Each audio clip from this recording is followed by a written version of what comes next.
یہ مال کو پاک کرنے کا ذریعہ ہے، تم والدین کو میل کھلانا چاہتے ہو؟ جن لوگوں نے تمہیں دودھ پلایا ہے انہیں تم میل کھلاؤ گے؟ کچھ تو حیا کرو۔ والدین کے لیے تو تمہاری ایسا حکم ہے کہ فَخْفِضْ لَهُمَا جَنَاحَ الذُّلِّ مِنَ الرَّحْمَةِ، اور ان کے لیے ہر وقت تیری زبان پہ دعائیں ہوں، قُلْ رَبِّ ارْحَمْهُمَا كَمَا رَبَّيَانِي صَغِيرًا۔ تو اس لیے سمجھ لیں کہ والدین کو بھی زکوٰۃ نہیں دی جائے گی، اور والدین کے حکم میں دادا دادا پردادا نانا نانی پرنانی سب اسی میں آ جائیں گے، لیکن اس کے علاوہ جو رشتہ دار ہیں جیسے بہن بھائی ہیں، بھتیجے ہیں، چاچا ہیں، دیگر رشتہ دار ہیں، اگر وہ غریب ہے تو ان کو زکوٰۃ دینے میں زیادہ ثواب ہے، بلکہ دوہرا ثواب ہے، کیونکہ وہاں اللہ تبارک و تعالیٰ کا حکم ہے کہ جب تم اپنے غریب رشتہ داروں کو زکوٰۃ دیتے ہو تو اللہ تمہیں دو ثواب دیں گے، ایک زکوٰۃ دینے کا اور ایک صلہ رحمی کرنے کا، کہ تم نے اپنے رشتہ داروں سے یعنی اپنا رشتہ بھی جوڑا اور ان کی مدد بھی کی ہے، تو ان کو زکوٰۃ دینا جو ہے بلکہ زیادہ ثواب ہے اور زیادہ اولا اور افضل ہے۔ اس میں علماء نے لکھا کہ دو حکمتیں ہیں، ایک حکمت تو یہ ہے کہ وہ تمہارے رشتہ دار ہیں اور صلہ رحمی کا ثواب بھی مل رہا ہے، اور دوسری حکمت یہ ہے کہ بندے کو اپنے رشتہ داروں کے بارے میں پورا علم ہوتا ہے، دوسرے انسانوں کے بارے میں اس کو علم نہیں ہوتا ہے کہ یہ باقی مستحق ہے یا نہیں ہے۔ اب دیکھیں نا کتنے لوگ ہیں مانگنے والے، ہمیں کیا پتا ان کا کیا حال ہے، حقیقتاً یہ مستحق بھی ہیں کہ نہیں ہیں، حقیقتاً یہ زکوٰۃ لینے کے حقدار بھی ہے کہ نہیں ہے، لیکن اپنے رشتہ داروں کو تو ہر کسی کو پتا ہے۔ اور اسی کے ساتھ یہ مسئلہ بھی سمجھ لیں کہ زکوٰۃ دینے میں جس کو زکوٰۃ دینی ہے اس کو کہنے کی کوئی ضرورت نہیں ہوتی، یعنی یہ بتلانا بھی ضروری نہیں ہوتا کہ بابا یہ زکوٰۃ کے پیسے ہیں، بلکہ تمہارے دل میں جو نیت ہے وہ کافی ہے کہ میں زکوٰۃ دے رہا ہوں، تاکہ کسی آدمی کو یہ احساس نہ ہو جائے کہ یہ ہمیں زکوٰۃ دے رہا ہے۔ اللہ پاک نے پردہ رکھا ہے کہ تیری زکوٰۃ بھی ادا ہو جائے لیکن تیرے رشتہ دار اور عزیز جو ہے وہ لینے میں شرمندہ بھی نہ ہوں، تو اس لیے ان کو بتانے کی بھی کوئی ضرورت نہیں ہے، بس تیرے دل میں جو نیت ہے وہی کافی ہے۔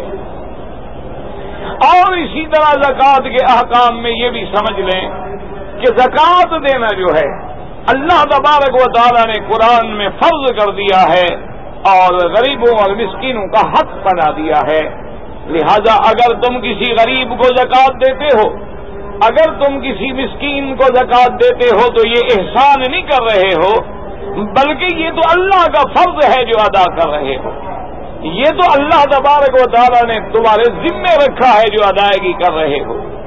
اسی لیے حضرت حسن بصری رحمت اللہ علیہ یہ اللہ کے اولیاء ہیں، اللہ تبارک و تعالیٰ ان کی قبروں پہ کروڑوں رحمتیں فرمائیں۔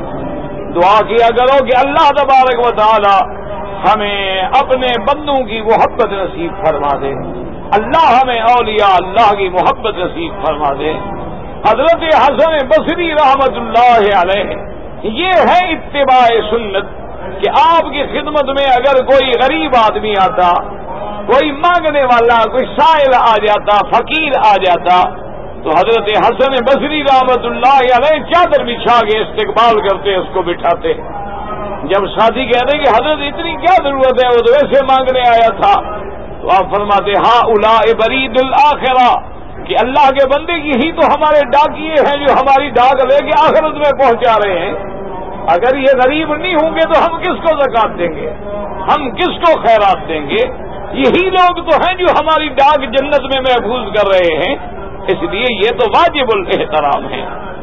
اور اسی سے یاد رکھو کہ یہ مسئلہ بھی سمجھ آ گیا کہ یہ اللہ کا نظام ہے، اللہ نے کسی کو امیر بنایا ہے، اللہ نے کسی کو غریب بنایا ہے، تو یہ معنی نہیں ہوتا مساوات کا کہ سارے بندوں کو برابر کر دو کہ مکان ایک جیسا ہو، روٹی ایک جیسی کھائیں۔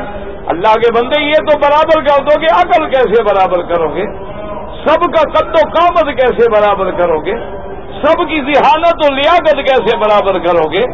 ایک باپ کے دو بیٹے ہوتے ہیں، ایک غبی ہے اور ایک بڑا سمجھدار ہے، اس کو کیسے برابر کرو گے؟ ہاتھ کی 5 انگلیوں کو کیسے برابر کرو گے؟